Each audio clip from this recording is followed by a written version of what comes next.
ನಾವು 3 ಹೊತ್ತೂ ಹೊಟ್ಟೆ ಫುಲ್ ತುಂಬಿಸಿದ್ರೆ ಏನೂ ಯೂಸ್ ಇಲ್ಲ. ಅದ್ರ ಬದಲಿಗೆ ನಮಗೆ ಕಾಯಿಲೆಗಳು ಸ್ಟಾರ್ಟ್ ಆಗ್ತಾ ಹೋಗ್ತವೆ. ಸೊ ಅದಕ್ಕಾಗಿ ನಮ್ಮ ಹಿಂದಿನರು, ನಮ್ಮ ಪೂರ್ವಜರು ಎಲ್ಲ ಏನು ಮಾಡ್ತಾಯಿದ್ರು ಅಂದರೆ ಹೊಟ್ಟೆ ತುಂಬ ಊಟ ಮಾಡ್ತಿರಲಿಲ್ಲ. ಇವಾಗ ಅವರು ಬೆಳಗ್ಗೆ ಒಂದು ಹೊತ್ತು ಊಟ ಮಾಡಿದರೆ ಮತ್ತು ಈವ್ನಿಂಗ್ ಊಟ ಮಾಡ್ತಿದ್ರು, ಮಧ್ಯಾಹ್ನ ಸ್ಕಿಪ್ ಮಾಡ್ತಿದ್ರು. ಸೊ ನಾವು ಅದನ್ನು ಫಾಲೋ ಮಾಡಿದ್ರು ಪರವಾಗಿಲ್ಲ. ನಮ್ಮ ಊಟದಲ್ಲಿ ಸ್ವಲ್ಪ ಲಿಮಿಟ್ ಇರಬೇಕು.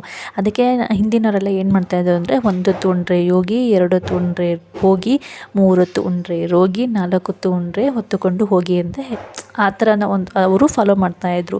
ಏಕೆಂದರೆ ನಾವು ಹೊಟ್ಟೆ ಫುಲ್ಲು ತುಂಬಿಸಿದಾಗ 3 ಹೊತ್ತು ನಮ್ಮ ಜಠರಕ್ಕೆ ಪ್ರಾಬ್ಲಮ್ ಆಗುತ್ತೆ. ನಾವು ತಿನ್ನೋಂಥ ಆಹಾರ ಸರಿಯಾಗಿ ಜೀರ್ಣ ಆಗದೆ ಇಂಡೈಜೆಷನ್ ಪ್ರಾಬ್ಲಮ್ ಆಗಿ ಹೊಟ್ಟೆಗೆ ಸಂಬಂಧಪಟ್ಟ ಸಾಕಷ್ಟು ಕಾಯಿಲೆಗಳು ಸ್ಟಾರ್ಟ್ ಆಗ್ತಾ ಹೋಗುತ್ತೆ. ಕೆಲವರಿಗೆ ವಾಮಿಟು ಮತ್ತು ತುಂಬಾ ಪದೇ ಪದೇ ಹೊಟ್ಟೆ ನೋವು ಬರೋದು, ಈ ಥರ ಎಲ್ಲ ಸ್ಟಾರ್ಟ್ ಆಗ್ತಾ ಹೋಗುತ್ತೆ.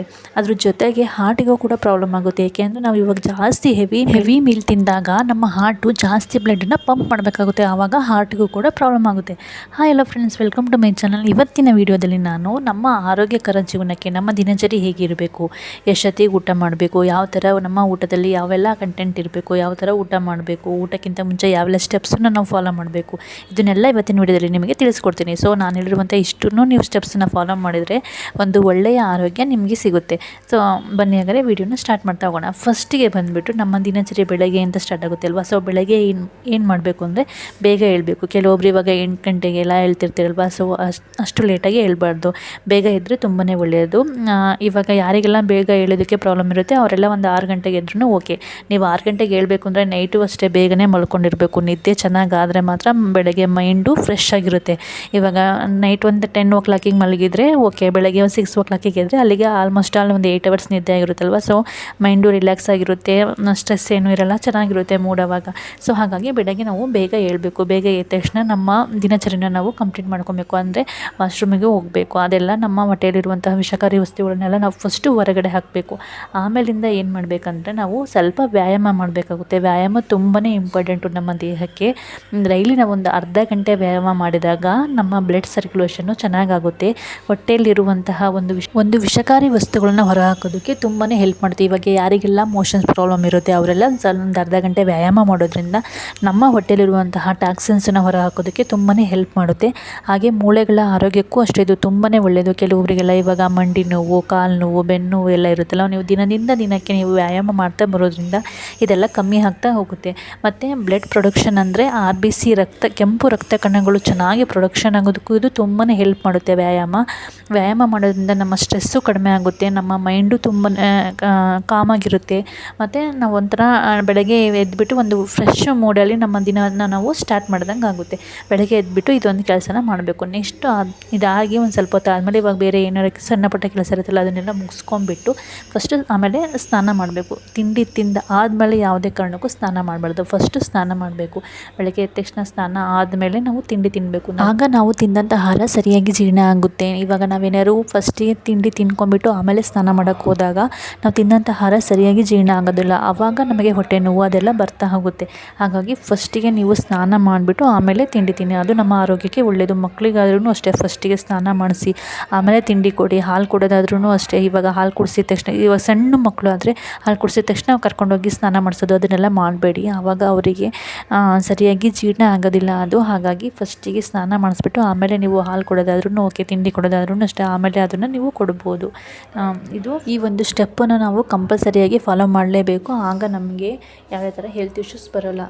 ಇದನ್ನೊಂದು ಸ್ಟೆಪ್ಸನ್ನು ನೀವು ದೊಡ್ಡವರಾದ್ರೂ ಅಷ್ಟೇ ಸಣ್ಣವರಾದ್ರೂ ಅಷ್ಟೇ ಕಂಪಲ್ಸರಿಯಾಗಿ ಫಾಲೋ ಮಾಡಿ.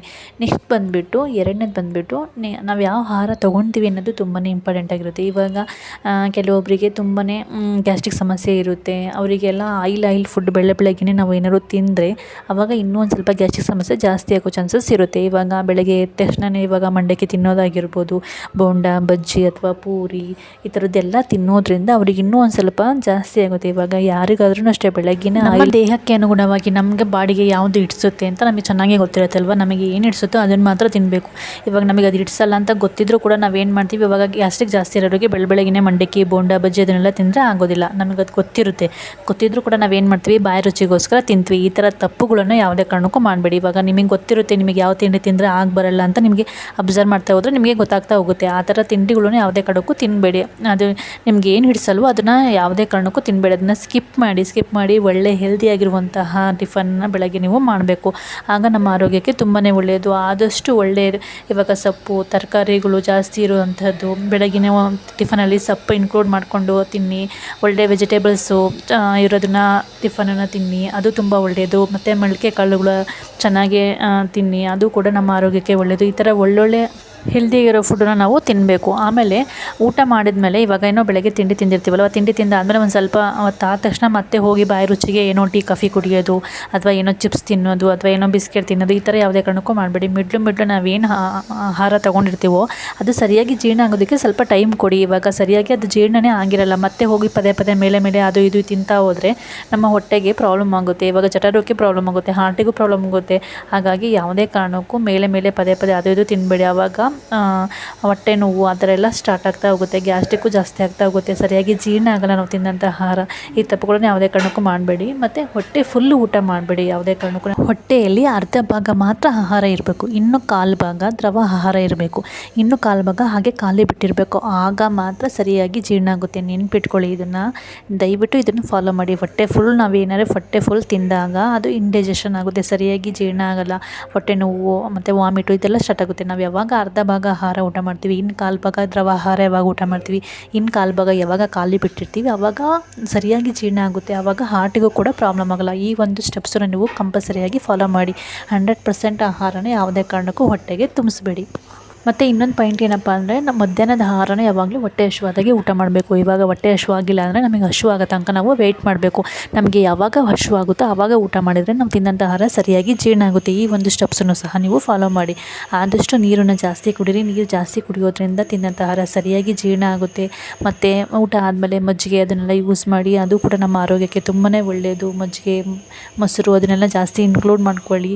ಮತ್ತು ನೀರನ್ನು ಜಾಸ್ತಿ ಕುಡೀರಿ. ಮತ್ತು ಇವಾಗ ಸೌತೆಕಾಯಿ ಅದನ್ನೆಲ್ಲ ಚೆನ್ನಾಗಿ ತಿನ್ನಿ, ಅದು ಕೂಡ ನಮ್ಮ ಆರೋಗ್ಯಕ್ಕೆ ಒಳ್ಳೆಯದು. ಡೈಜೆಷನ್ ಚೆನ್ನಾಗಾಗುತ್ತೆ. ಈ ಥರ ಸ್ಟೆಪ್ಸನ್ನೆಲ್ಲ ನಾವು ಫಾಲೋ ಮಾಡ್ತಾ ಬರೋದ್ರಿಂದ ನಮ್ಮ ಆರೋಗ್ಯ ತುಂಬಾ ಚೆನ್ನಾಗಿರುತ್ತೆ. ನಮಗೆ ಯಾವುದೇ ಥರ ಹೆಲ್ತ್ ಇಶ್ಯೂಸ್ ಬರೋಲ್ಲ. ಸೊ ಇದಿಷ್ಟು ಸ್ಟೆಪ್ಸನ್ನು ಫಾಲೋ ಮಾಡಿ. ಒಂದು ಒಳ್ಳೆಯ ಆರೋಗ್ಯಕರ ಜೀವನಕ್ಕೆ ನಿಮ್ಮ ಸ್ಟೆಪ್ಸು, ನಿಮ್ಮ ಊಟದ ಪದ್ಧತಿ ಈ ಥರ ಇದ್ದರೆ ತುಂಬಾ ಬೆಟರು. ಸೊ ಇದಿಷ್ಟು ಇವತ್ತಿನ ವಿಡಿಯೋ ಇತ್ತು. ಐ ಹೋಪ್ ಇವತ್ತಿನ ವಿಡಿಯೋ ನಿಮಗೆಲ್ಲರಿಗೂ ತುಂಬಾ ಇಷ್ಟ ಆಯಿತು ಅಂತ ಅಂದ್ಕೊಳ್ತೀನಿ. ವಿಡಿಯೋ ಇಷ್ಟ ಆದರೆ ಪ್ಲೀಸ್ ಲೈಕ್ ಮಾಡಿ, ಶೇರ್ ಮಾಡಿ, ಹಾಗೆ ನನ್ನ ಚಾನಲ್ನ ಸಬ್ಸ್ಕ್ರೈಬ್ ಮಾಡ್ಕೊಳ್ಳಿ.